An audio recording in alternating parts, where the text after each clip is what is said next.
Good afternoon, beautiful people. Welcome to another episode of Kiko's Freethinkers Forum. This is episode 147, joined by two first-time guests, Samantha McHugh and Josiah Baker. And they both represent the Libertarian Party of Tennessee. Josiah Baker is the chair of the Libertarian Party of Tennessee, and Sam McHugh is part of the Libertarian Party of Tennessee Appalachian region. And we have a lot to discuss today. We've had previous libertarians on this show. Mike Termont's been on 3 times. Chase Oliver's been on once. Spike Cohen's been on 3 times. Irene Maverick Caucus has been on once. So we have an idea, and we're going to get more libertarians on the show. And we try to show these different viewpoints on the show, especially for third-party candidates, just so people have a little bit more knowledgeable base when it comes to politics, because some people are still struggling with that, unfortunately, in 2024. And the mainstream media feeds so much stuff to people they don't know what to believe. But we try to have a variety of views on this show. And I'm just excited because in light of this 2024 election, we have a lot going on within the Libertarian Party. And so I think it's important that I invited these two guests onto the show at this particular time. And I just want to say welcome to the show and thanks for accepting that invitation. We are happy to be here. Couldn't be more thrilled. I was excited when I saw the email come through from one of my communication director. He shot it over to me, and I said, yeah, it makes absolute sense. I saw the 615 area code, and I said, one of my guys. So yeah, you're based in that. We will get started for sure. And before we get started, I just want to give a brief ad and say that I appreciate all the listeners, all the viewers. We've really grown a lot. We've grown so much to the point that we're a monetized channel now, and we're fully monetized by YouTube. And that was only possible by the beautiful people out there all over the world, which consists of at least 43% of the audience outside of the United States. And that was always the point of the forum, was to make this an international community forum. And just having great guests come in and share their insights and perspectives. And we're going to continue to do that, even, past this 2024 circus is what I like to call it, these presidential cycles and stuff. But we have a lot to discuss, so we're not going to waste any more time dealing with it. We're going to hit it right, combat it directly. And I guess my question for you would be, for my audience who is not as accustomed to these types of affairs, how would you describe the Libertarian Party to someone who doesn't know anything about the Libertarian Party? Yeah, so the Libertarian Party is the 3rd largest party in the United States. It stands for absolute freedom, liberty, the rights of the individual, self-ownership, property rights, and non-aggression towards others. And also the caveat is aggression is not equated to violence. Self-defense is paramount to self-ownership. And that gets conflated a lot, but we represent that. And for those getting the elevator pitch, enjoy the floor you're getting off on. Okay, I appreciate that. I think we're our landing spot because, like Josiah said, we are the 3rd largest party. So when people land here, they can expect to hear, like he said, the non-aggression principle, really focused on the individual and decentralization. I mean, like our experience living here in Tennessee is different from someone living in New York, someone living in California, someone living in Texas. And we want to keep, I guess, the decisions we make for our lifestyles, how we make money, our economies more close to home, as close to the individual as we can get it. And when you're in a machine as big as the federal government, the state is the next step. Okay, so is that what decentralization, is that what that means to a libertarian? Is it more or less bringing it to the local level? Is that a good characterization of that? Yes, if you would, decentralization is extracting as much decision-making and power from Washington, D.C. through the conduit of the state to the county, to the municipality, to the local, to the individual. The goal is to create, as Hoppe, which that's deep baseball, would say 10,000 Liechtensteins, a country in Europe that needs to see from the individual for these programs that you're not consenting to. So it's all based around consent, which unfortunately all of us taxpayers do not get. That's very true. Okay, so yeah, that makes sense. I've gotten different explanations of it. And I think I asked Mike because he published something through the Gold New Deal site that they operate. And I was kind of pressing him and saying, I read the essays that are available on that Gold New Deal when he was running as the presidential candidate. Now we know that Mike is the vice presidential candidate with Chase Oliver being at the top of the ticket. But I was asking him, at what point when you decentralize, if it is like in a localized setting, who's to trust the local government in that case or whatever? You know, is there any way around that? And he said that there's no silver bullet with that even not. Well, everything is at scale, correct? You know, so changing things in Washington, D.C. from an individual level is just math based on population, right? I can do a lot more from my local sheriff's office and what they're going to do as an individual or voluntary cluster of individuals in a community, much more effective and accountable than I can with someone in Washington, right. It's more in control of the things that local leadership or local government impacts on your everyday life. Mm-hmm. Like the federal government is so detached from an individual citizen in a city or a state that these blanket policies that just apply to everyone, whether it makes sense or not, that's centralization, right? Like that's an overlap. So the decentralization benefit, and like you said, there's what even local government, they can become corrupt or whatever, but that's much more easy to control, right? So say you do get someone who gets a little power hungry, they're a mayor or even a governor, right? And they get a little too out of pocket. You can see that they have ulterior motives.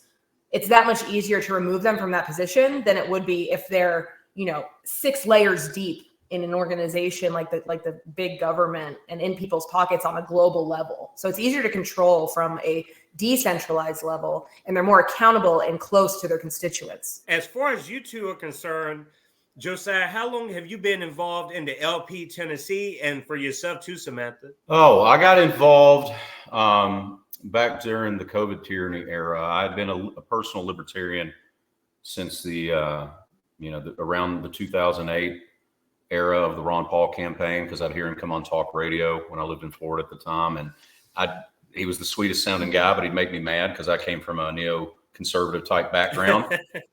And then he'd make these great valid points. And that's when I got on board ideologically. Fast forward to COVID lockdowns.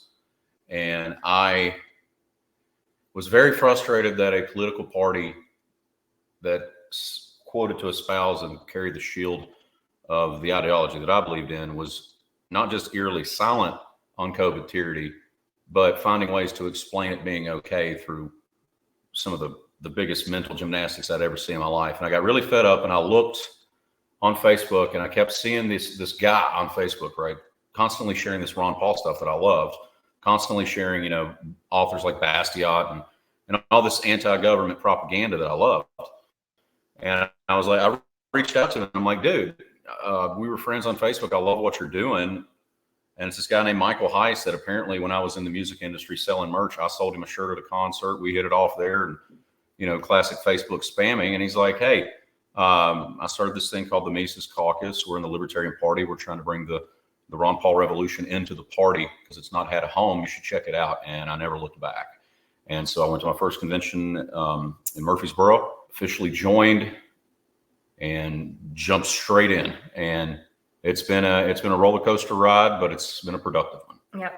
And for myself, I've been a registered libertarian since 2016, and that started in Florida. I was born and raised down there, and I was a public school teacher for a long time.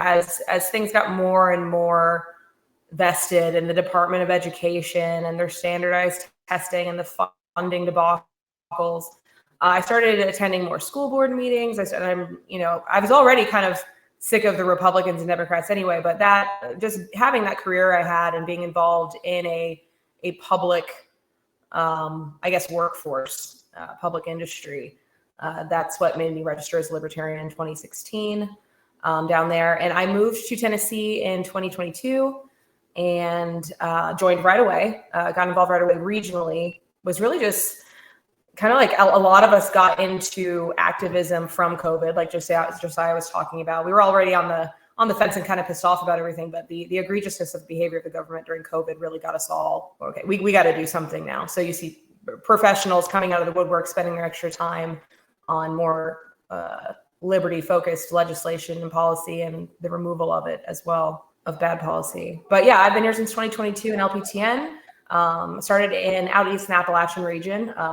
as we just told you, I moved out to Dixon, so I will be changing regions, but I'm still here in LPTN. Again, I think this background is so important. Just what you said is going to kind of go into some things we discuss later. But I try to set these things up for, certain reasons, and then not to get the audience in kind of a frenzy, or it's not to get a guest, confused or anything like that. It's just simply to provide the context. And some of this stuff myself, I'm learning just interviewing people more and more. Like, for instance, when people say this small L libertarian, like, what does that even mean? Like, I've heard this thrown around for years. And I'm like, what does that even mean? What is a small L libertarian? So small L libertarian is someone who is a believer in the ideology of libertarianism, but necessarily has not got engaged in party relations with the LP. That's the graduation to the big L libertarian, if you will. Mm-hmm. And we love these people. We're seeing these people come get involved because they're seeing the fruits that we're bearing. And I was one of them because I didn't want to get involved. I didn't want to put on clown shoes and be the laughing stock of C-SPAN. I'm allergic to the nonsense. And luckily, the nonsense is now allergic to the work. And it's kind of seeing itself out. That's hilarious. The clown shoes on C-SPAN. That's okay. Right. You said that you registered in 2016, Samantha, and that's a very interesting point in our time when we talk about electoral politics, because I just want to know from both of y'all, what has been the transformation from the Libertarian Party from 2016 to where we are now? Oh, I can say it's been from 2016 to now. Obviously, I mentioned COVID happened already. That was a huge catapult phase for actual work, right? I think the bulk of libertarians in the country up until that point were, like we just discussed, small L. But from then to now, we see so many more big L's, so many more people really focused on showing up at meetings, showing up at city council, showing up to sessions and meeting with legislators, meeting with state reps, and doing the work that's needed to be heard, right? It's no longer just like, everyone loves memes and we're online all day, and that's great. And that's one way to promote liberty. But we're actually trying to infect the current government model with net liberty representation. So that means reaching across aisle like Angela McArdle did, having all these different party candidates at our national convention this year. Like we need to be seen, we need to be heard, we need to get on the same stage. So that is the big shift I've seen, especially in the last 2 years. We are getting on stage. We are getting in debates. We are having discussions with the people who we can, they're part of the system we can't stand. But if we don't communicate with these people, if we don't help them see what we're actually trying to accomplish, that, I know math is hard, but economics is real. Like, we need to pay attention to what you're actually doing. Quit with the heartstring issues. Like, quit with the propaganda and pandering, and let's really let the individual American citizen really have more control over the success in their life. Mm-hmm. Or failure. Like that's you. true free marketism. Yeah. You're allowed to fail, contrary to the Federal Reserve and the oligarchical systems that make choices for us on the day-to-day basis in America. And this is where we really are. We're really big on other dissident parties. Like, I'm really good friends with a lot of, I call them the best faith leftists, because on issues that matter to us, we align perfectly. They're vehemently anti-war. They are for medical freedom. They are for the downtrodden. And a lot of times we agree on it, on these issues. And that is where you get actual buy-in and trust and rapport, which is something in the past Libertarian Party has been allergic to. We're not a book club. We're not a social club. In the past, we sure haven't been a hygiene club, but it's becoming wholesale different. And some of that was a shift in what does not just work, but productive work look like. For the longest time, the Libertarian Party was chasing metrics of X amount of votes for candidate X equals good, because we're talking about moral differences in percentage of votes that are just honestly dissident votes because everybody's discussed it. It doesn't equate to people getting involved and doing the productive work for net liberty that we wanted to see. And that's the shift you're talking about in 2016. Broadening out, ironically, not people love the term big tent. I prefer living in the real world as the term, because that's something that's very easily ideologically to get stuck in between your ears and everybody just thinks you're a weirdo. Be an actual professional human being in your community. And then people will trust as you build that conversation and the rapport that you're doing there. And that's what the biggest shift I think would be changed since that era around 2016. That was the sweet spot, because people's scales fell off people's eyes in that presidential election of pure disgust of options.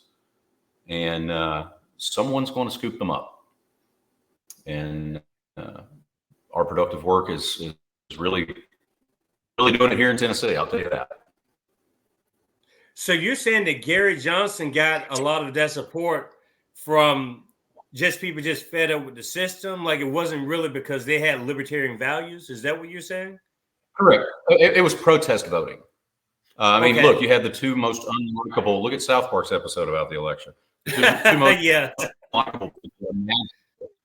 And so the protest vote came in. Now, there was an initial bump in membership of people wanting to get involved, like the person sitting next to me.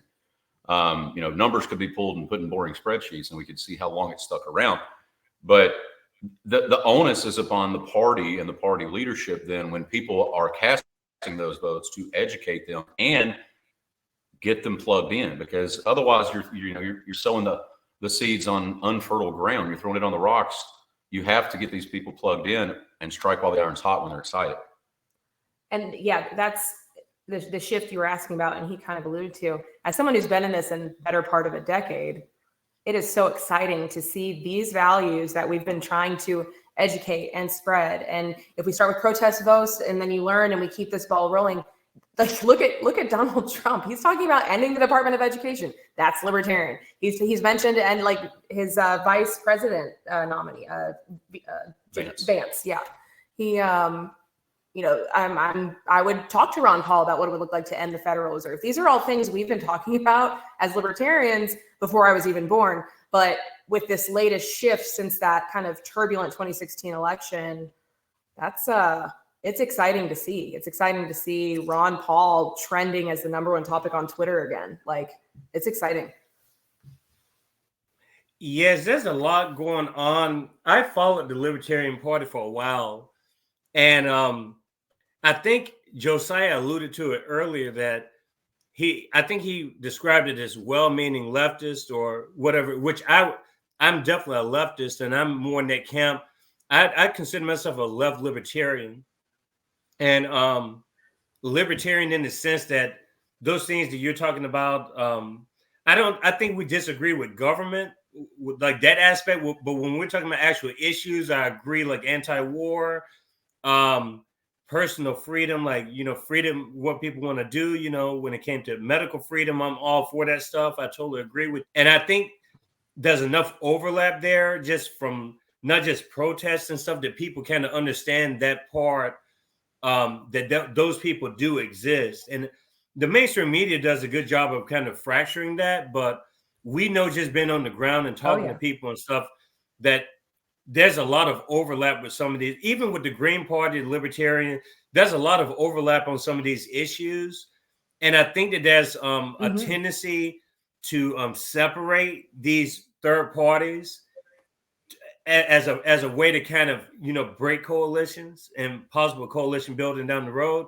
But we've seen a lot of coalition building, especially around the war issue itself, because we know that this complex is getting more and more strong, over the years. They've convinced people, they've made people think it's acceptable that committing genocide and committing wars all over the world is a good thing. A la Dick Cheney is a part of the Democratic Party, or pretty much openly supporting them. The biggest war hawks in history are now part of the Democrats or supporting them, which is just insane to me that these people, who I have a lot of respect for, a lot of my friends, but I just don't understand how you don't see that there's something wrong with that. The people that you're supporting are being supported by the biggest war hawks in history, and you're totally okay with that. That's where the left, the real left, and the libertarians, that's where we definitely see eye to eye on those types of issues. Yeah, and you're highlighting one of our like number one strategies as we're into this action-oriented phase of libertarianism. We don't care if you have an L next to your name, an R next to your name. We're going to focus on single issues. And like you said, coalition work is starting to pop up everywhere. So like being anti-war, like here in Tennessee, we have a whole coalition dedicated to defend the guard legislation, which highlights and has to be adopted per state that it is unconstitutional for National Guard's troops to be sent overseas without an official declaration of war. And it happens all the time. So we work with Republicans on this. We work with Democrats, communists are involved because they're so anti-war. So we're trying to get away from the, like, we're not going to win because it's a two-party system country, right? Like right now, it's just not in our ballpark to expect a win. So we're going to focus on the issues because overall, if we're going to claim we're the party of principle, that's where we need to work.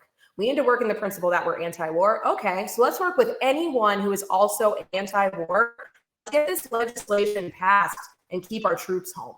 It doesn't matter your name. Absolutely. I think it should be just as simple as that. When if we want to see action, like this is too big of an issue to just let affiliations keep people from working together. But see, I think that's the labeling issue. And I was telling Mike about this because I see a lot of libertarians and they use like socialism and communism almost in the same way that the Republicans used to kind of smear the Democrats.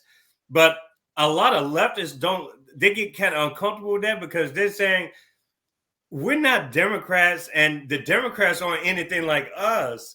And so it kind of makes us look bad because we feel like we have principles on these things that the Democrats are just trying to use certain topics to give themselves more credibility when in reality, they don't have any principles, as it seems. It's more or less just wherever the wind blows, they have, if it's popular, they're going to let it stick and then they're going to follow that crowd. But they will also deny it when the time comes. And so the labels I think are kind of dangerous. But I think if we focus on the issues themselves, the labels become less potent because the labels are definitely part of the issue I've seen just in the last 19 years, ever since Trump came on the scene. I've seen people agree pretty much with everything that people say, but once they're called a name, that's it. It's like, it's almost a deal breaker. 100%. So labels, the way our brains are taught to work, labels, if I see the label, I know what it is because I know what the label means. But when you focus on the issue, that's the difference of going to the grocery store and seeing Campbell's brand and just seeing a box and turning it around and having to read the ingredients. And the ingredients are the issues. And what you're saying, I'm a huge Jimmy Dore fan, who is one of the true leftist heroes out there. And Jimmy, people like Jimmy, Clint Russell, Dave Smith have all said this. The real problem with this is that I call it the extreme middle took over the language of the left and the right. It's, there is no difference between George Bush, Barack Obama, Donald Trump's presidency, Joe Biden's presidency. It's all just a colored tie. They do the same thing. When Barack Obama drops more bombs than George Bush. Mm-hmm. And then Donald Trump passes more firearm legislation than any president in 40 years. Yeah. So again, we're talking issues. And when you talk issues, you engage that part of the brain that unfortunately Americans have almost retired, critical thinking. Well, this is an issue. Mm-hmm. Well, wait a minute. I can't just slap a label and dismiss this person. Now you're having a conversation as another American. And unity is a powerful thing, both positively and negatively. Unity has almost ruined this country. It's called bipartisanship. Look at every awful policy in war, bipartisan support. That's the label they have. And it's good. The Library of Alexandria at their fingertips times 10. But it's incumbent upon us to use it correctly and not start sharing all the cat names. Every policy that breaks the Americans' back with inflationary monetary cycles, bipartisan support. Unity is a weapon, but unity of the people is also a weapon, which is why the top-down, again, the centralized top-down narrative spin from DC is to constantly divide and put you in one corner against your neighbor. Look back, one of our gifted speakers, Dave Smith, he goes on Rogan and talks about it all the time. Back during the Wall Street protests during the big bailouts. You saw the Occupy movement and the overlap of the original Tea Party movement, and they were angry about the same thing. The American people getting screwed for big bank bailouts, too big to fail companies, horrible mismanagement of federal policy of the economy, and no one was held accountable. And there was a huge overlap of citizen unity that took place then. And what happened after that? Immediately, we got to go into culture war topics. There's Nexus charts online you can see of things that pop up constantly. The hot button issues that quietly sift everybody back to their corner to fight. And that's, again, why we are coalition bridge builders. We don't tear them down. We're patient with each other. Let's work on issues together. No, I totally agree with that. And you see it more now just because, and it's a way, it's a cover, because we know that the media organizations and everybody else have moneyed interest with these bought out corporate parties that we're talking about. They would hide an issue just like that. I mean, Ukraine, Russia's not even really been discussed as much. It's just the theater just changes. It's just a war decides, okay, we're going to start focusing on this military industrial complex area now versus what we had before. And now 6 months before the election, you know, it may be abortion or whatever it is, an issue that doesn't come up for a whole year, and then all of a sudden it comes up right in time, it seems. But when you say something like that, it makes you seem like the enemy, because it's like, oh, well, you hate talking about abortion. You want to shit on abortion and reproductive rights. It's not that, it's just the timing of it. Do you not question the timing of that? The last 3 or 4 presidential cycles, gun control and abortion are always consistently used by the two parties to try to separate themselves from each other. They do the same thing every time. It's the same playbook. And no one seems to catch on to that for some reason. It's wild. And you can also see it trickles down, and they also, it's blatant attempts at distracting us from what's really going on and what they're deciding to do with our tax dollars and how they're representing us and diplomatic action. I mean, it boils down to the mainstream media, like in things you see on the internet, like especially like, again, COVID for an example. I'm a chemist. I was in drug development. And so when I started asking questions about the vaccine and like, it's not, you know, something's not right. And I wasn't hating anybody. I was just literally asking questions, and somehow that makes me racist. Like, it's either you're this or you're that. If you don't agree with this, you're not in our bucket at all, and we won't work with you on anything. And that's their goal, and in how they have those conversations. Yeah, and that's the label maker, right? That's oh, well, you're this because of this. I call it Kathy Newmaning, the famous moment when she's talking to Jordan Peterson, and she goes, "Oh, so what you're saying is," and he's like, "No, did you not listen?" People start from their conclusion and work their way back to justify their conclusion. And with the label making that we're discussing, you see this in, I don't even call it mainstream media. I call it corporate news. And Michael Malice, one of our great speakers of our tradition of thought, says the average American should view a corporate media executive the same way they do a tobacco executive, because it's all spin and propaganda for net profit. And this is an issue I'm sure we probably agree on. But you see this in media constantly when they're interviewing somebody or writing an article. They will say, Jim Bob Smith, pre-qualifier, that's something negative. So it trains the reader or listener to think of them already in a certain light. And that's label making through editorial.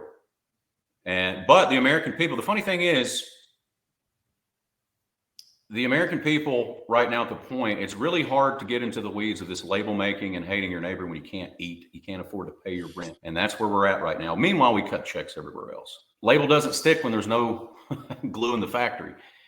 And the American people are at a point right now of this. And that's why we're talking to you, because we agree on so many issues. And you asked questions. I did a little research after we got the invite through the email, and I'm somewhat of a secretary. I'm not the secretary of LPTN, but just to kind of do some research and see what we're getting into. And you ask great questions, because your questions aren't about, why do all your people do this? Like you're more right. You're more about like the philosophy behind it. How did you get here? Tell me your thought process. And that's really valuable. Well, yeah, that's what I wanted to be, because I tell you, I shared with my audience. I don't know if I could have done this 5 years ago. This is actually a forum that is dedicated to in memory of my best friend. And we used to have these types of conversations back in the day. I don't know if 5-6 years ago, if I could have these types of conversations, because I was at such a low point. I was, finishing up a PhD program. I was, dealing with a lot of depression. I was dealing with just all these different things. And the country was so polarized, like you couldn't even talk about anything. And the frustrating part was I would notice, just if a story came out, like you guys referred to the vaccines, for instance, it lasts for 4 or 5 months intensely, and then it starts to wane some. But for those 4 or 5 months, like you're an enemy to somebody. And then 4 months later, there's another topic, and then you have to be an enemy of that decision. Right. And you just see these constant battles of just ways to try to break down communication with people. Like it's intentional.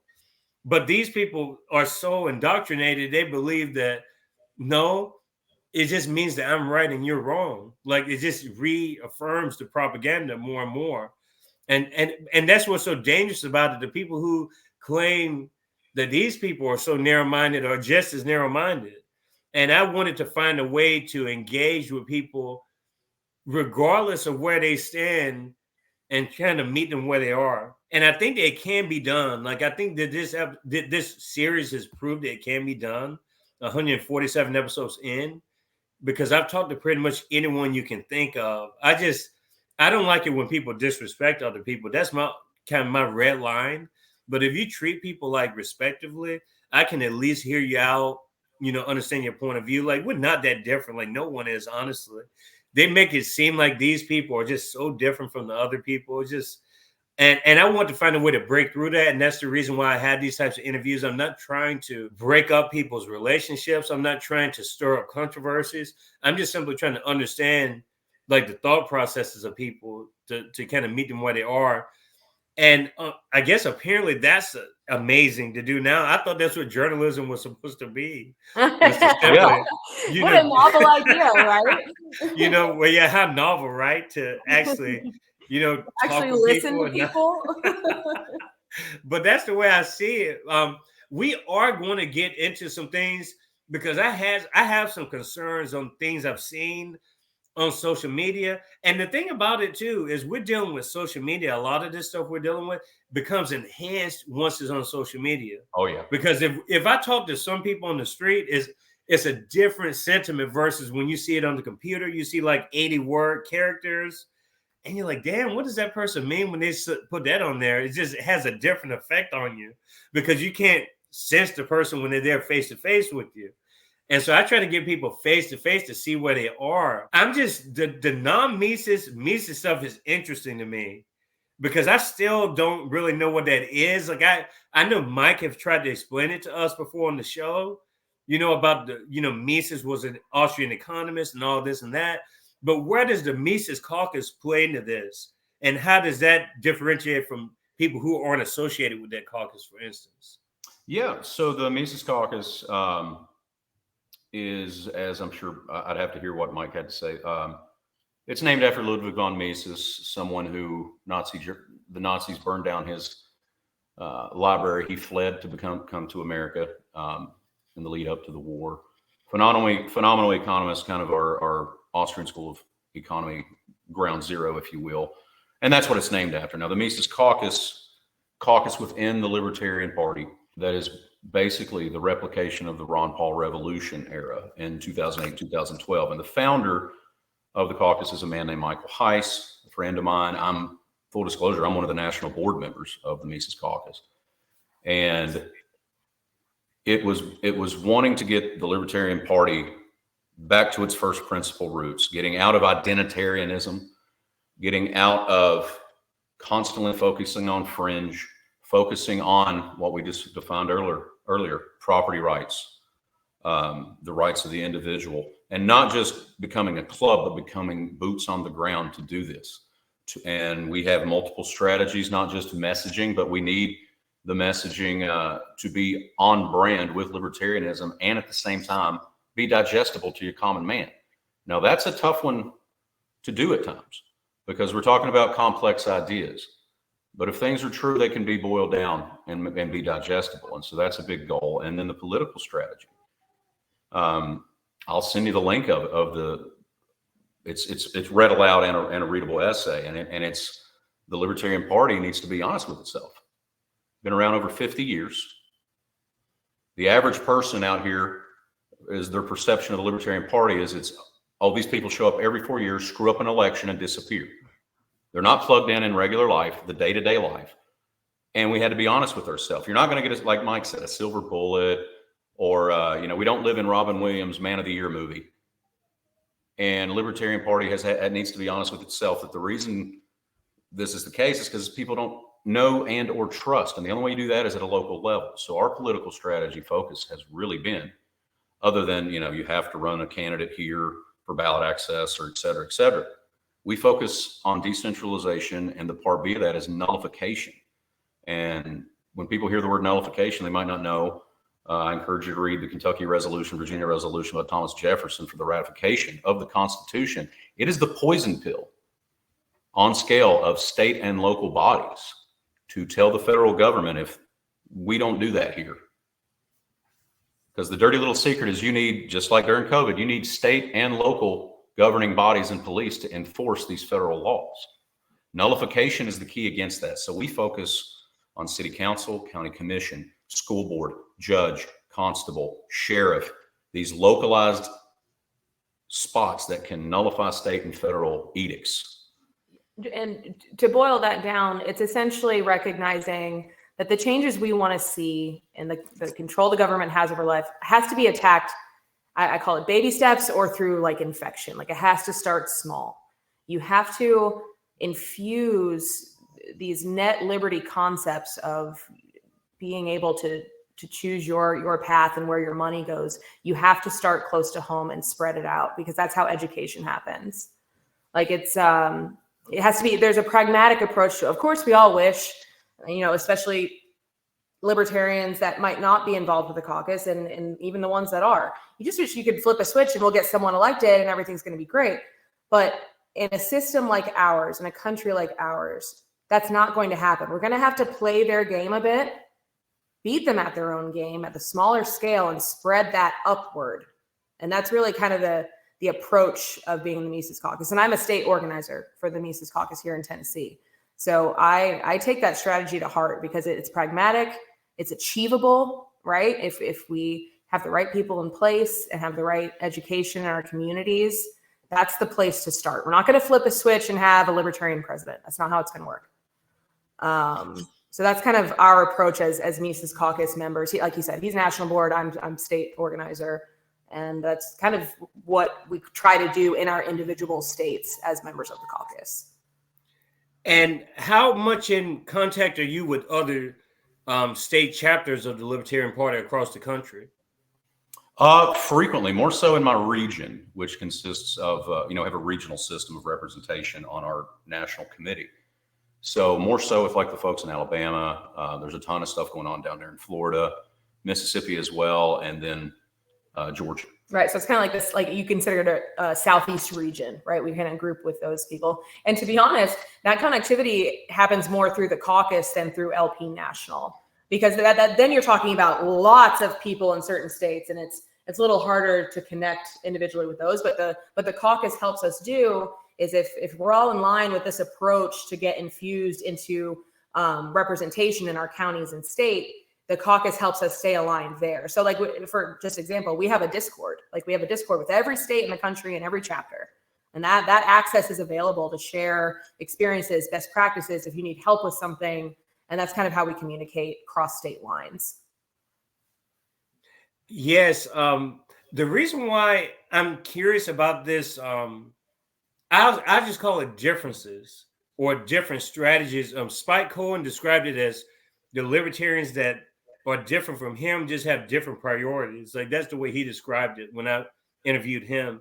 Mm. And he was one of my first guests onto the show when we launched back in 2022.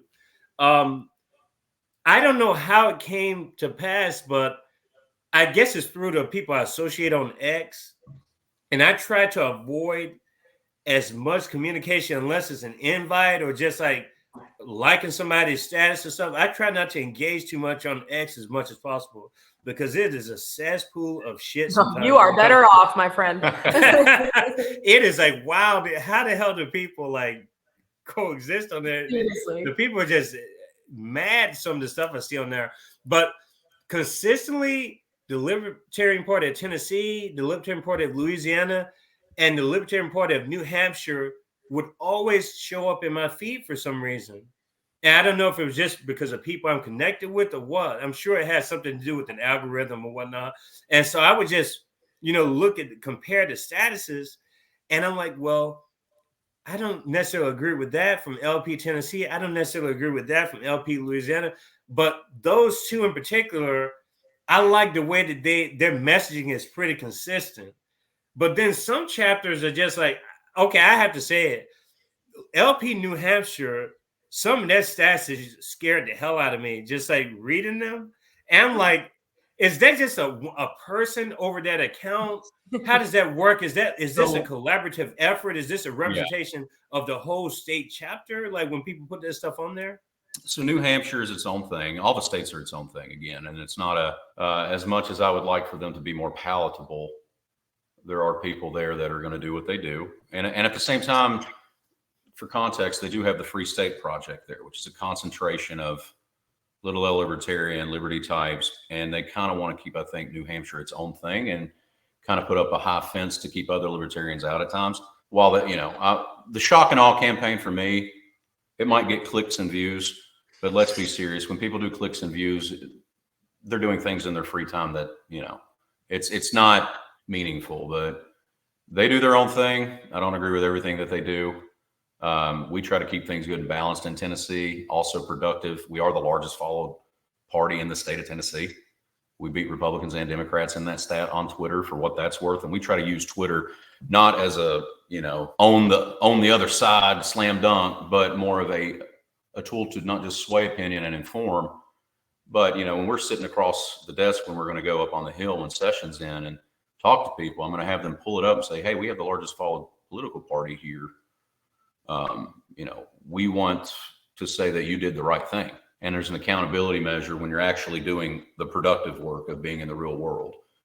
Yeah. So to your point about New Hampshire, there's been several times, or even in like the national chat orientation, where it's like, oh my God, are you serious? And like, this is a branch, this is a chapter of the Libertarian Party. It's just, like you said, there are individuals controlling these accounts, right? So I'm sure there are people within New Hampshire, within the New Hampshire Libertarian Party, who saw what their state chapter posted on Twitter and had the same reaction as you. Like, that's disgusting, right? So like social media, like you said, can amplify situations beyond what people would do in public because they don't have that accountability, like literally saying it to someone's face. But the beauty of our decentralized philosophy is that, well, Tennessee didn't say that, we're good. Like, you know what I mean? Yes. I think that's where you all made an interesting point too. I think Josiah was saying earlier how the Green Party and the PSL and a lot of these third parties, the independents, get this label put on them. Why did they pop up every 4 years? Like they get this, like third parties get that kind of a stereotype view. And it's really unfortunate that people, believe they fall into that and just think that we're just around during election cycles, which is just not true. A lot of that is just, again, social media can be dangerous because a lot of times it shapes people's perceptions of like what something is. Definitely. And, without, knowing what's going on outside of it. But it's so easy to go on there, and it is powerful. It has its usefulness. Yeah. I'm not going to say that it doesn't, but at the same time, it does formulate opinions, unfortunately, and they stick to people. It's just like with the negative dark money ads that, the duopoly runs. if those ads weren't effective, they wouldn't fund them. You know, they wouldn't have all these donors funding those types of things. I mean, they obviously have an effect on low propensity voters or whoever they may be, and they just copy like, oh gosh, you know, they're going to be a dictator. You know, they just copy everything that they see on these clips, which is crazy. It makes me think of that Spider-Man meme where they're both pointing at each other. Yeah, they're both saying the same thing, and it's funny how, like, you know, fascist behavior, like that has a clear definition, and a lot of things that I can't speak for all Democrats across time, but more recent Democrats, the things are like the censorship they're trying to enforce and things like that's a fascist behavior, but they're the ones calling everyone fascist. Like, it's just that's what I mean. Like, they're the pointing fingers and the copy and paste of these attacks on the other side. And the natural behavior, I think, in we only come around every 4 years, that happens because every 4 years it gets worse and people look elsewhere. Like, it's a natural, of course, it seems like we only come around every 4 years because we didn't get in office the time before.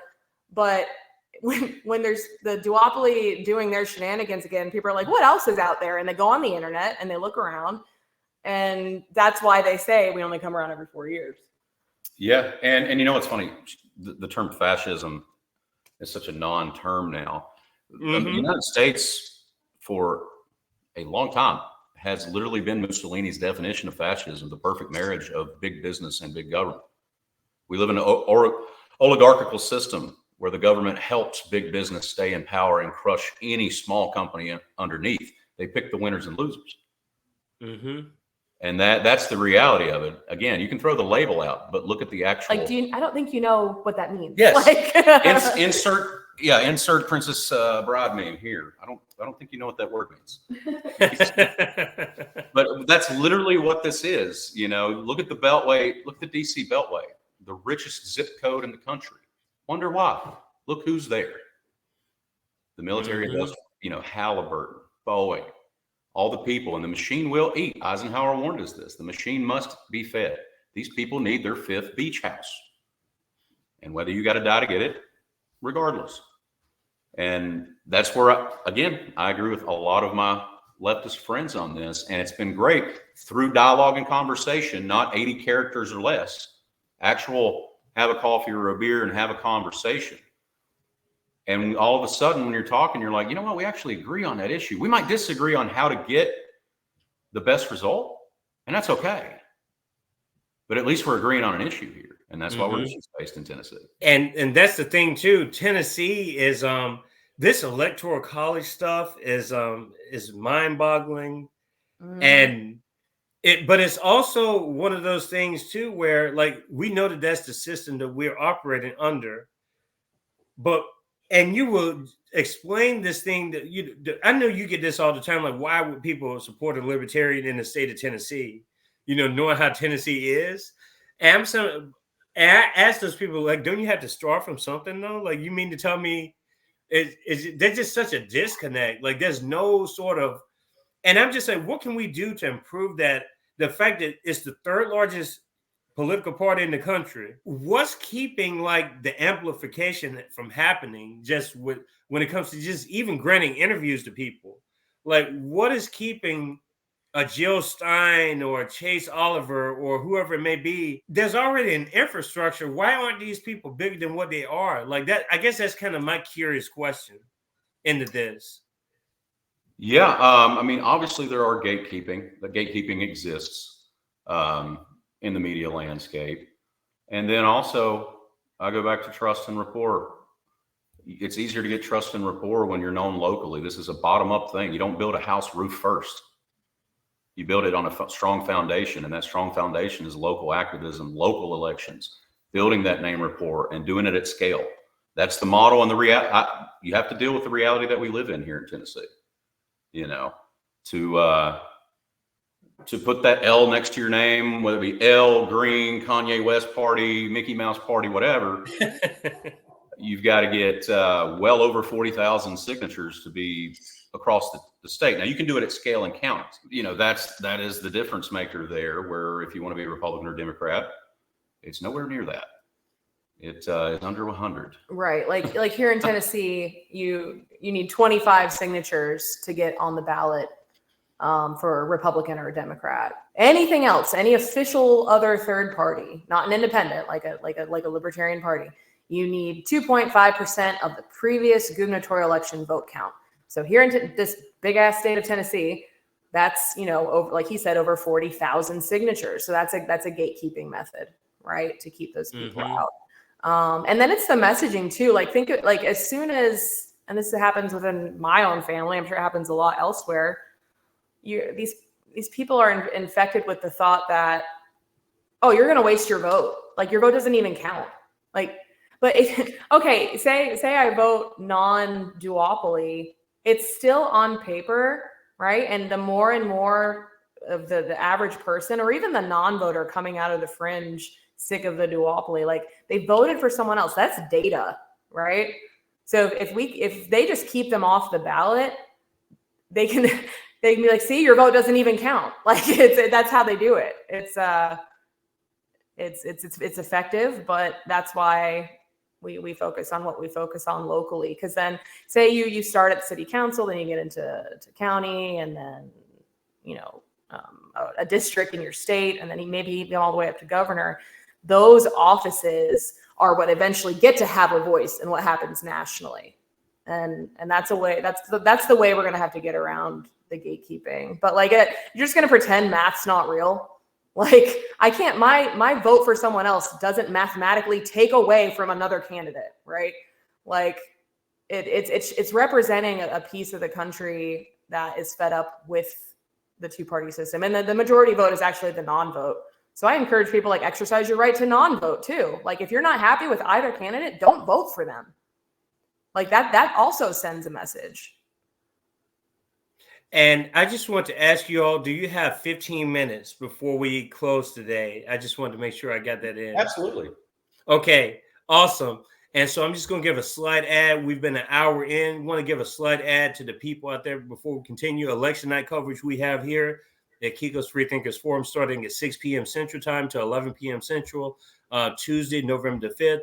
We're actually not even going to be talking about the election too much. We're going to be talking about how we can civilly engage with people. What can we do in between the lines 365 days a year? Outside of these 2-year, 4-year cycles, there are things that we can be doing. We're going to be discussing that with a wonderful panel. About 13 of us are going to be on the stream at the same time. So it's probably going to be the biggest stream of the year for us here at Kiko's Freethinkers Forum. But I just want to thank again everyone that tunes into the show. We're on YouTube exclusively, so subscribe, share, like the content, tell your friends and family. And remember, you can't unthink free thought. And I also published a recent Substack this past Friday entitled The Elephant in the Background, How Michigan Will Decide the 2024 Election, that I think you all should check out on my Substack site. And I want to close describing, we've talked about a lot of things, but I wanted to kind of to the point of encouraging people like the non-voter as opposed to the non-duopoly voter even. I think there's a lot of overlap there.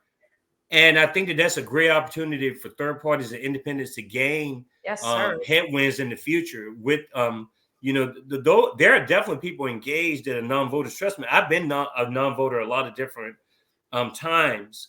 And we are political people. It's just a fact is we have to hear the right message sometimes. Maybe we need to encounter the right people.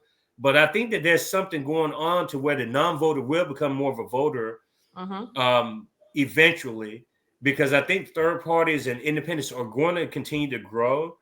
And I think that there's going to be a little bit more strategy involved with that growth. And hopefully we see it sooner rather than later, because I know I'm getting tired of seeing this shit all the time. And my family and everybody else, they get tired of seeing it. But I am a little perplexed with what I've seen on social media this past 3 or 4 months, with regards to Chase Oliver. I'm not a Libertarian Party person per se. Like I've interviewed all different types of people, but some of the stuff I've seen on social media has been pretty concerning.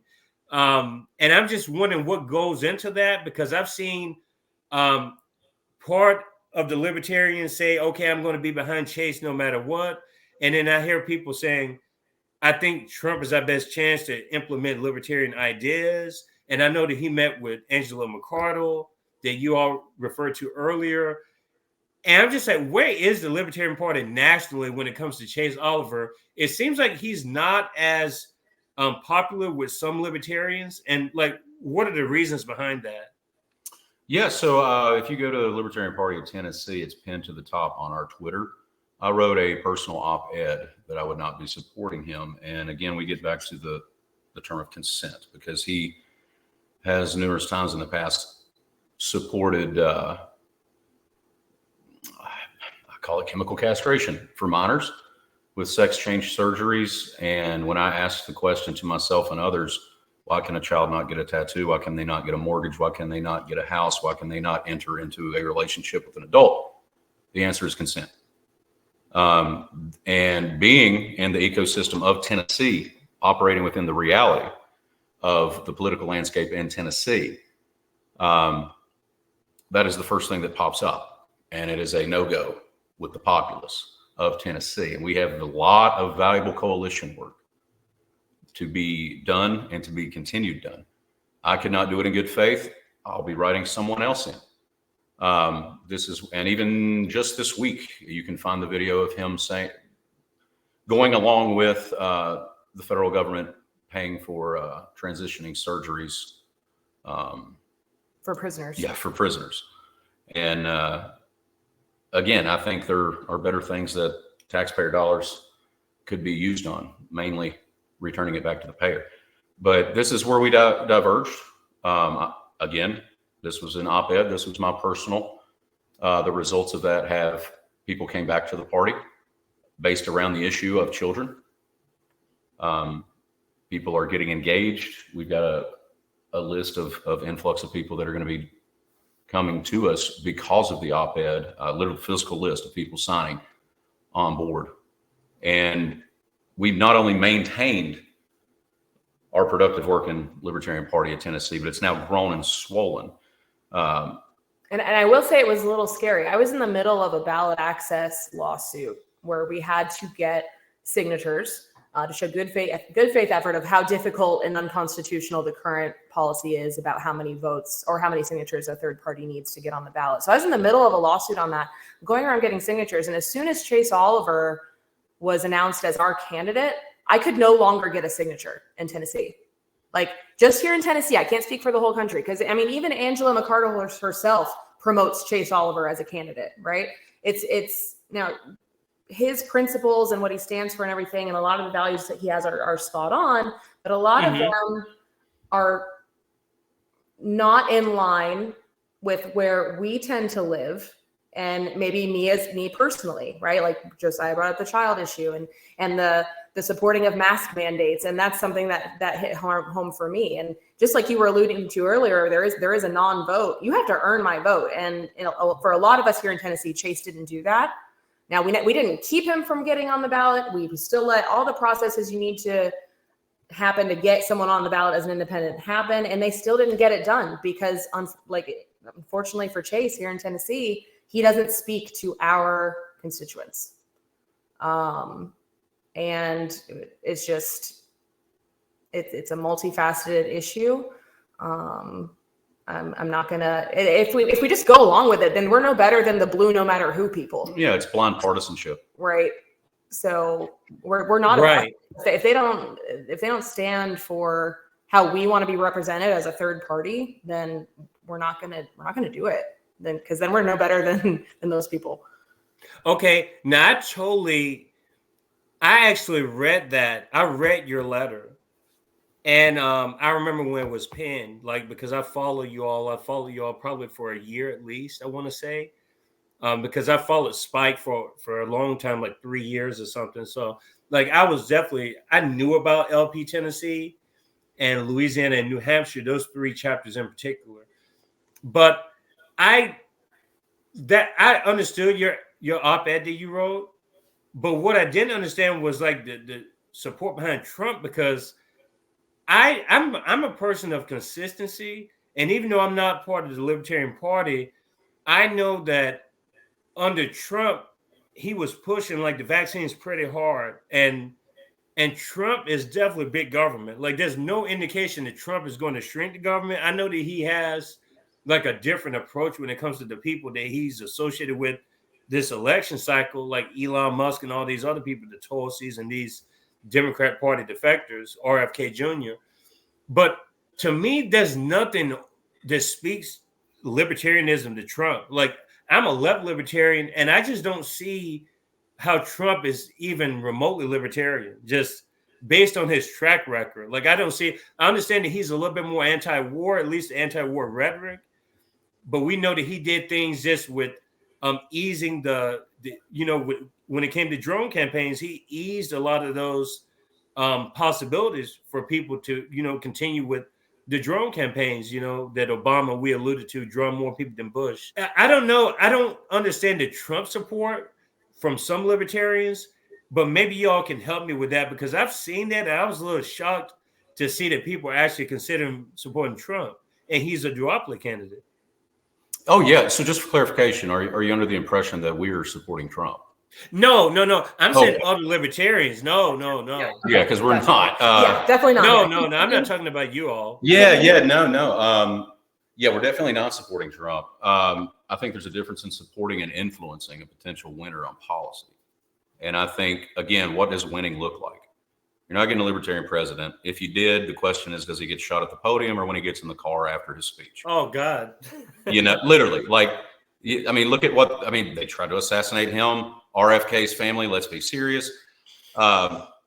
So how and what does a win look like? And we're a voter bloc. And when you have major party candidates capitulating and trying to speak your dialect to earn your vote, they could do that and you can not vote for them. But if they're pitching that policy, getting policy in place, I think that's a net thing. I'm not supporting him. She's not supporting him. The party doesn't support him. We're focused on Tennessee politics. Right. And to what you're seeing online with libertarian, like, I think what you're speaking to is more and more libertarians like, well, I guess I got to vote for Trump now. But I think that comes from the fact that it feels like a win when Ron Paul is like one of the biggest flags for Trump's campaign right now, and Elon Musk and these the freeing Ross Ulbricht. These are all rhetorics we've been trying to get across forever under our own candidates. And for the reasons we've already talked about, it's not going to happen for a long time. But it feels like a win when one of the major two parties, in this case, it's Trump's campaign, is speaking that language, like Josiah said. Like, we like to think in terms of net liberty. And he is a politician, so he could promise all this and win and never do any of it. But the fact that the libertarian word itself is said more, Ron Paul is trending, ending federal agencies is like a more common and talked about concept. That's net liberty. And that's why you're going to see libertarians who probably in their heart of hearts don't like Trump either, but are now compelled to support the campaign because of those little baby steps in progress for our values. Yeah, it's a smart strategy on the term of on the side of Trump's campaign. It's a very smart strategy.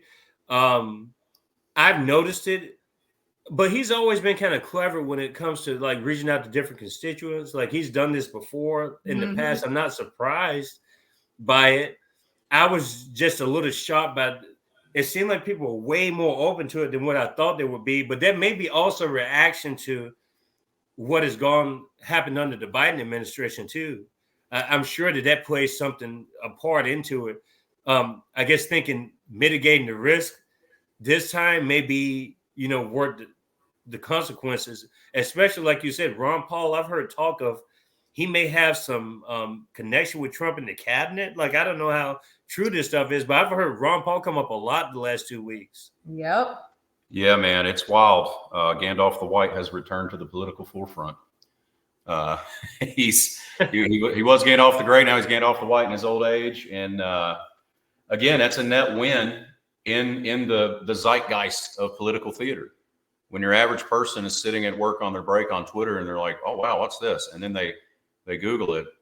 That might turn them on. That might ignite them to ideas for net liberty. But yes, the short answer is not supporting Trump. and I can also understand those who do. Mm-hmm. Now, my final question has to do with this too, because I'm thinking with all this collaboration going on, because it is a collaboration. Suppose, because we know Trump's not going to be around, I anticipate a Trump victory personally. I've already done Substacks on this for this particular reason, because of the crossover effect that he does have. Just from the registered Democrats that are supporting him at higher rates than the other way around, and just the fact if he's getting libertarians to support him, then that's going to cause significant effects in swing states. And then you have states like Michigan where Kamala is really struggling with the Arab American, with what's going on in Gaza. A lot of those people supporting Jill Stein. A lot of those people supporting Trump. And so I have reasons to believe that he's probably going to win on Tuesday night officially. But as far as going forward in 2028, what does it say if those things aren't implemented, like some of these more libertarian-based policies? What if Ross isn't freed under a Trump administration again? What does that do to the perception of the libertarians going forward and just the party overall? Yeah, it's a question that will only be answered through time. You know, I've seen rumors that Mike Pompeo is going to be another front runner to regain his position, which blows my mind. It's rhetoric versus practice. In fact, there's been a glaring hole from the right overall of not talking about Javier Milei in Argentina, who just wasn't rhetoric but practice. Their inflation has been reduced 40%. Rent has came down substantially since removing the state mandated rent cap. Things are happening in practice, not just in rhetoric. And it still remains to be seen. One can be hopeful, maybe even cautiously optimistic, but we will only see what happens after Tuesday for the next 4 years. Right. And so with the influence of the third largest party, and like you said, that means a lot in swing states.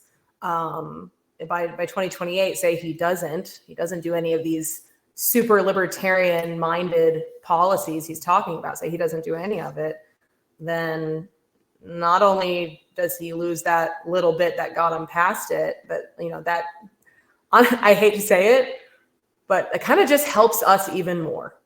Yeah. Because it's case in point that you will never be lied to more than during a campaign, and that's on both sides. Yeah, you're right about it. So I think it would just help our momentum even more. Within that, I know that the next 2 years, not just in my state, but across the country, the Mises Caucus is putting up some very impressive candidates, and not just, it's like 2 months to election, maybe I'll win and we'll just do a little quick campaign. Like I myself, I'm running for state senate in 2026. I'll launch my campaign in December. I'm giving a full 2-year effort to win my district.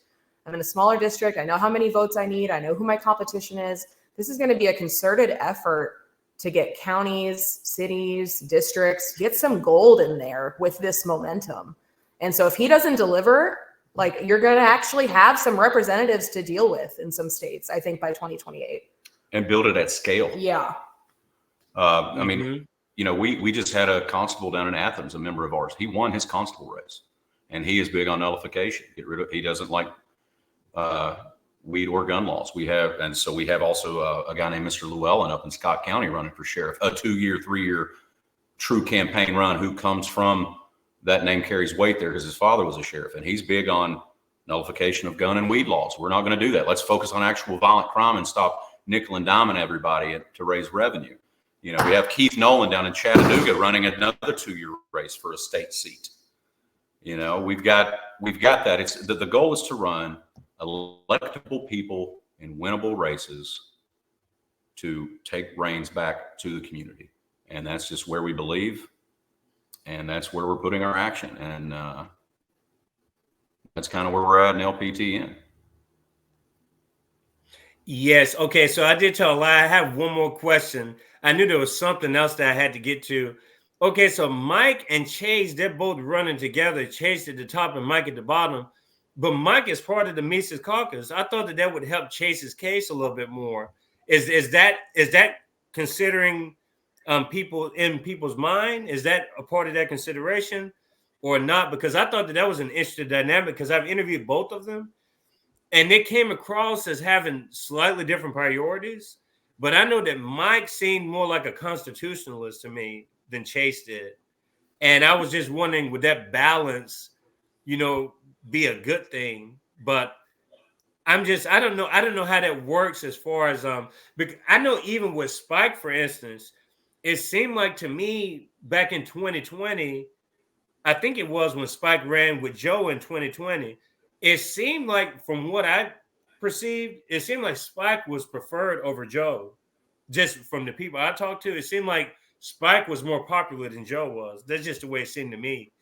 Maybe it's one of those situations too where you have an interesting dynamic between the two, the vice presidential and the presidential. I don't know if there's any truth to that, but maybe that's what it is. It's just a dynamic thing. Yeah, there's definitely an interesting dynamic with the Libertarian ticket. Like you said, Mike being more just kind of viewed as the conservative constitutionalist type, and then Chase more liberal, especially on the fringe issues. So when you put them together, you might think, oh, well, it'll cover both sides of libertarianism. I think the one factor where Mike wasn't as successful as a boosting the ticket as Spike was.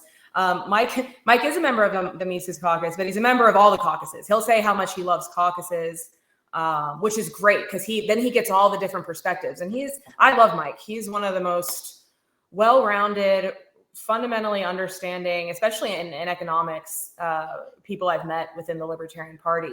But I just don't think it worked out with this ticket, because he's not just like a solely Mises Caucus guy. He really has spread his branches to understand all the different facets there's like a lot of caucuses within the Libertarian Party, and he's a member of all of them. So I think it wasn't like a standout, oh, but I'm Mises. Well, no, you're actually all of it. So that kind of did it too. It did. And then everyone found out that he accepted qualified immunity when he was a policeman in Florida, when he cuffed a man that he was in the wrong apartment, I believe is the case. And again, this is out there, and that's a principal non-starter, at least for myself. No, thanks for clarifying that. I was not aware that he was a part of all the caucuses. He said that at national. It was really interesting. He shared that with everyone the national convention in DC this year.